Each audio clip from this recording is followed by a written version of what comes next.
Hey, it's Dr. Cody Rall with Techforpsych. It's late autumn here in Chicago. I'm out for a nice walk. I wanted to film a video talking about mentorship because it's something I've been thinking a lot about lately. And every once in a while I like to film a video that talks about neuroscience and how it relates to self-development because I've just been reading all these different things about the brain. Recently I was in Santa Monica with my mentor and a mastermind group in which we took a look at our individual businesses and broke them down systematically so that we could make individual improvements.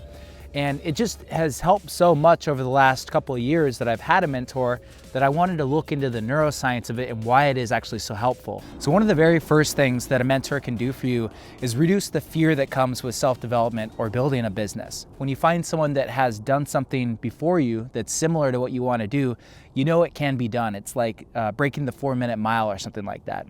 And by having this individual sort of define the path, or at least show you what they've done in the past to move forward and towards what you want to do, that really reduces a lot of fear.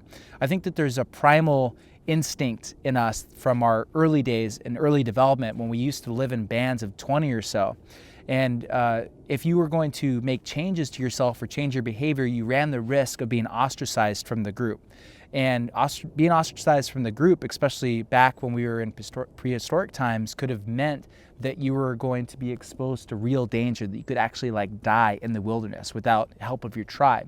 So I think that's an instinctual thing that's programmed into us when we're taking big risks, is that in the past there was this real chance of death.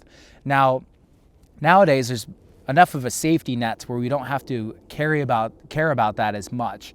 At the worst, you can file for bankruptcy and have the government basically save you, at least in this country. But there's some definite risks to self-development, and I think that what I've seen over time is that you will have certain friends that maybe you won't get along with as much as you progress and get better and better, because you might quite honestly make them feel uncomfortable, and that's okay. But it's having the confidence to move forward with your plans and not be held back by people that maybe aren't so ambitious. So finding a mentor that has done it ahead of you really allows for you to reduce the fear centers in your brain, the amygdala, the fight or flight response that comes with taking big risks in either self-development or business. The second thing that a good mentor should be doing is helping you clarify your vision. Because when you've clarified your vision and defined your goals, it activates something in the brain called the reticular activation system, which is almost like a heads-up display of your surroundings. Because when you know what you're moving towards, you can see the opportunities that present themselves to you and take advantage of them appropriately. So activating those different areas in their brain that allows you to identify opportunities is very important. And the way that the mentor does that is helping you define your vision and your goals. The third thing that a mentor should be doing for you is getting you out of your own head.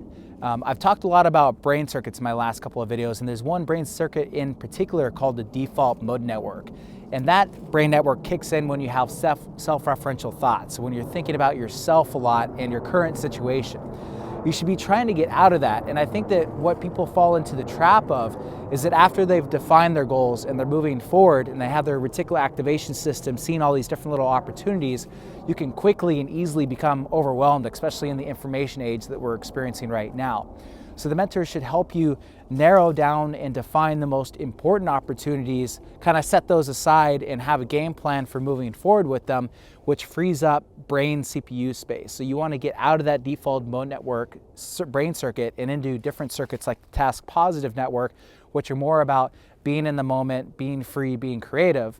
And what happens then is something called hypofrontality. So the frontal lobe of our brains does something called executive control, which is the very logical part of our brain. So if you're stuck in this logical part of your brain, worrying about what you're doing day to day and getting lost in the menial tasks that come with running a business, or in part, doing self-development, you're going to get overwhelmed very quickly. The thing that a mentor is going to do is help you identify small wins, and this is really important neurochemically. I was just looking at my YouTube channel, and I talked about this back in 2015. There's a book called The Winner Effect by Ian Robertson, and he talks about when you get small wins, you actually get bursts of dopamine in your brain. It's actually the same neurochemical that gets released when you do cocaine or Adderall or anything like that. So it's like kind of this addictive molecule, but you can definitely get it released during more productive activities like self-development or meditation.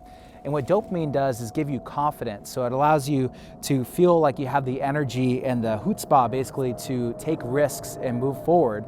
And when you identify small risks, it really helps jazz up that dopamine feeling. So, people always talk about having gratitude and identifying the progress that you've made and really just comparing yourself to, yourself before. And the reason that is that when you have gratitude and when you identify how much progress you've made, you get a lot of confidence from that.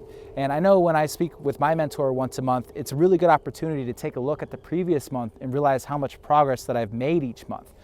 Time has this tendency to dilate and sort of run into each other in terms of just melt into this big long timeline, and you forget how much progress you make month to month, year to year, decade to decade. So it's important to have someone to have a conversation with to cover how much distance you've made in that short amount of time, so that you can congratulate yourself on that amount of progress and get that burst of dopamine so you feel excited about doing the next task and the next task and the next task. And that's called the winner effect.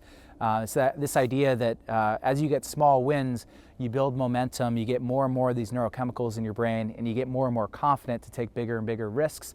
And that's how you really speed up the process and get momentum in doing these types of things. And the last thing that a mentor should do for you is provide kinship, friendship. It's a different type of relationship, especially if there's a monetary exchange between you and your mentor for coaching. But at the same time, being an entrepreneur is a lonely journey. You're not going to have very many people that share your enthusiasm and drive. I wish there was more of them, but I think that what you'll find with time is that people get started on things, they get excited, but they just don't really follow through, and they kind of fall by the wayside. So having a good mentor, a good coach that is consistent themselves is really inspiring. You get different neurochemicals like oxytocin that get released in your brain that help you feel like you have someone to go through the journey with you, which is really helpful, and having a mastermind group is really helpful as well.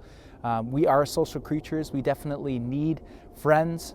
They say that you're the average of the 5 closest people to you, and I think there's definitely something with that. And biologically in the brain, I think that there's a lot of good neurochemicals that come with that help sustain us as we move forward with the journey. So I really hope you enjoyed just these little tidbits of neuroscience and neurochemistry and neurobiology of building a business or doing self-improvement. And I really appreciate your guys' viewership. You keep me going for sure. You really are, in a way, my mastermind group. I really appreciate all the questions and comments and emails that I've been getting over the time with Techforpsych, taking a look at these different technologies and understanding neuroscience so that we can all improve ourselves. So thanks so much for the listen. I really hope you enjoyed the video. Be sure to subscribe and make sure to take a look at the website. If you want to do one-on-one coaching with me, take a look at www.techforpsych.com/coaching. Thanks so much. Talk to you next time soon.